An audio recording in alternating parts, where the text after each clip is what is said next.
Macroeconomic perspectives on demand and supply. Macroeconomists over the last 2 centuries have often divided into 2 groups.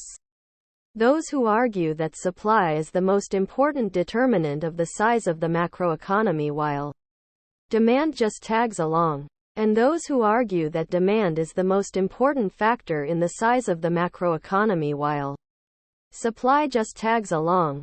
Say's law and the macroeconomics of supply. Those economists who emphasize the role of supply in the macroeconomy often refer to the work of a famous French economist of the early 19th century named Jean-Baptiste Say. 1767 to 1832. Say's law is supply creates its own demand. As a matter of historical accuracy, it seems clear that Say never actually wrote down this law and that it oversimplifies his beliefs. But the law lives on as useful shorthand for summarizing a point of view. The intuition behind Say's law is that each time a good or service is produced and sold, it generates income that is earned for someone. A worker, a manager, an owner, or those who are workers, managers, and owners at firms that supply inputs along the chain of production. The forces of supply and demand in individual markets will cause prices to rise and fall. The bottom line remains, however, that every sale represents income to someone. And so, Say's law argues, a given value of supply must create an equivalent value of demand somewhere else in the economy.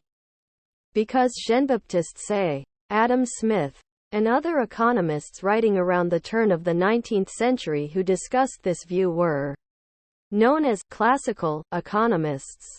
Modern economists who generally subscribe to the Say's law view on the importance of supply for determining the size of the macroeconomy are called neoclassical economists.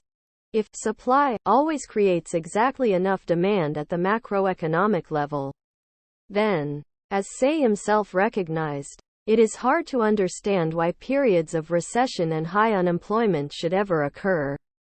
To be sure, even if total supply always creates an equal amount of total demand, the economy could still experience a situation of some firms earning profits while other firms suffer losses. Nevertheless, a recession is not a situation where all business failures are exactly counterbalanced by an offsetting number of successes. A recession is a situation in which the economy as a whole is shrinking in size. Business failures outnumber the remaining success stories, and many firms end up suffering losses and laying off workers. Say's law that supply creates its own demand does seem a good approximation for the long run. Over periods of some years or decades, as the productive power of an economy to supply goods and services increases, total demand in the economy grows at roughly the same pace. However, over shorter time horizons of a few months or even years, recessions or even depressions occur in which firms, as a group, seem to face a lack of demand for their products. Keynes' law and the macroeconomics of demand, the alternative to Say's law, with its emphasis on supply, can be named Keynes' law. Demand creates its own supply. As a matter of historical accuracy, just as Jean-Baptiste Say never wrote down anything as simple-minded as Say's law, John Maynard Keynes never wrote down Keynes' law. But the law is a useful simplification that conveys a certain point of view. When Keynes wrote his great work, The General Theory of Employment, Interest, and Money during the Great Depression of the 1930s, he pointed out that during the Depression, the capacity of the economy to supply goods and services had not changed much. U.S. unemployment rates soared higher than 20% from 1933 to 1935. But the number of possible workers had not increased or decreased much. Factories were closed and shuttered. But machinery and equipment had not disappeared. Technologies that had been invented in the 1920s were not uninvented and forgotten in the 1930s. Thus, Keynes argued that the Great Depression and many ordinary recessions as well were not caused by a drop in the ability of the economy to supply goods as measured by labor, physical capital, or technology. He argued the economy often produced less than its full potential, not because it was technically impossible to produce more with the existing workers and machines, but because a lack of demand in the economy as a whole led to inadequate incentives for firms to produce. In such cases, he argued, the level of GDP in the economy was not primarily determined by the potential of what the economy could supply, but rather by the amount of total demand. Keynes' law seems to apply fairly well in the short run of a few months to a few years, when many firms experience either a drop in demand for their output during a recession or so much demand that they have trouble producing enough during an economic boom. However, demand cannot tell the whole macroeconomic story, either.